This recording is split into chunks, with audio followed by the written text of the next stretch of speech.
Hai guys, welcome to my YouTube channel. So, di video kali ini aku bakal share sedikit informasi kepada kalian tentang 3 jalur untuk masuk ke perguruan tinggi negeri. Tapi sebelum ke videonya, aku mau kasih disclaimer dulu bahwa perguruan tinggi itu banyak sekali macamnya. Ada perguruan tinggi negeri atau PTN, kemudian ada perguruan tinggi swasta, ada politeknik kesehatan, sekolah kedinasan, kemudian ada juga akademi kepolisian, militer, dan segala macam. Nah, tapi di video kali ini kita hanya fokus ke jalur masuk untuk ke perguruan tinggi negeri. So, kalau misalkan kalian penasaran dengan videonya, keep on watching. Nah, ngomong-ngomong soal PTN, jadi PTN itu adalah sekolah perguruan tinggi yang diselenggarakan oleh pemerintah dan di bawah naungan Kemendikbud, guys. Contohnya nih ya, ada UGM, UI, UB, Universitas Negeri Malang, kemudian Universitas Negeri Surabaya, Universitas Airlangga, dan masih banyak PTN lainnya. Langsung aja ke jalur yang pertama. Di jalur yang pertama ini ada jalur SNMPTN atau Seleksi Nasional Masuk Perguruan Tinggi Negeri. Nah, jalur SNMPTN ini adalah jalur yang sangat diidam-idamkan oleh para siswa. Tapi, tidak semua siswa memiliki kesempatan untuk bisa ikut SNMPTN. Kenapa?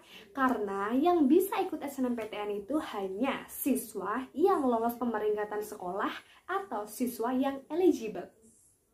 Dan tentunya dong, kuota setiap sekolah itu berbeda tergantung dengan akreditasinya. Misalnya, tahun 2021 ketentuannya, sekolah yang memiliki akreditasi A memiliki kuota sebesar 40%. Dan tentunya akreditasi A ini memiliki kuota yang lebih besar daripada sekolah yang memiliki akreditasi B. So, kuotanya pasti berbeda. Dan yang ikut SNMPTN pun belum tentu lolos SNMPTN, gitu. SNMPTN atau siswa eligible itu belum tentu dia bisa lolos SNMPTN juga, karena penilaian SNMPTN ini tergantung dengan perguruan tinggi negeri yang kalian pilih. Itu guys, penilaian itu juga bersifat tertutup banget, kayak kalian nggak tahu spesifiknya tuh nilainya apa, kemudian penilaiannya tuh kayak gimana, kita nggak tahu.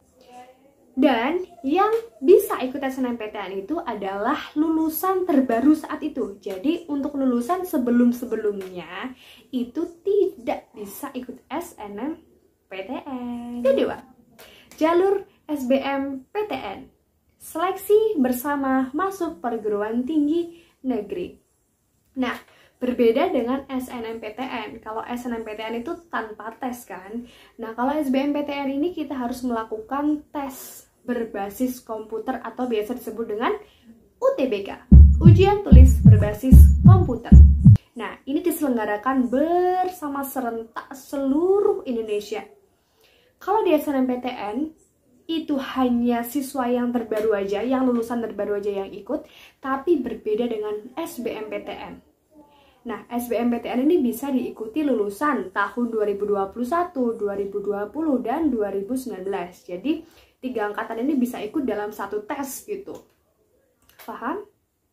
Paham. Nah, penilaiannya pun itu berbeda setiap tahunnya. Biasanya menggunakan sistem IRT. Dan aku juga belum paham sih spesifikasinya itu penilaiannya seperti apa. Oke, langsung aja ke jalur yang ketiga. Di jalur yang ketiga ini adalah jalur mandiri. Di jalur mandiri ini biasanya sangat berbeda-beda dengan SNMPTN dan juga SBMPTN. Apakah yang membedakan? Biasanya tergantung biayanya. Begitu. Kalau misalkan di SNMPTN dan juga SBMPTN uang pangkalnya ini bisa dipotong atau dikurangi atau diringankan, di jalur mandiri ini tergantung dengan PTN yang kalian pilih. Biasanya pada umumnya itu tidak bisa dipotong begitu, jadi sedikit lebih mahal, apalagi yang jurusan-jurusan hits kayak gitu guys. Nah, untuk jalur masuknya atau tesnya mandiri tuh kayak gimana kak? Apakah tanpa tes atau harus tes tulis gitu?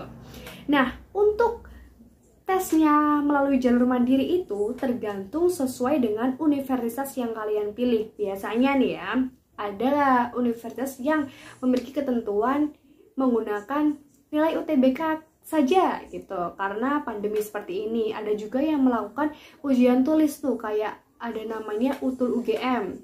Terus ada juga kalau di UI itu ada juga namanya SIMAK UI, itu adalah jalur mandiri untuk masuk ke perguruan tinggi negeri. Nah, prosesnya kayak gimana? Itu sesuai dengan universitasnya masing-masing. Nah, itu guys, jadi ada 3 jalur untuk masuk perguruan tinggi negeri. So, kalian bakal pilih yang mana tuh? SNMPTN, SBMPTN, atau mandiri? Kalau aku sih lebih prefer ke SNMPTN atau ke SBMPTN ya. Karena ya lebih baik uangnya ditabung buat yang lain begitu. Tapi tergantung kepada kalian gitu.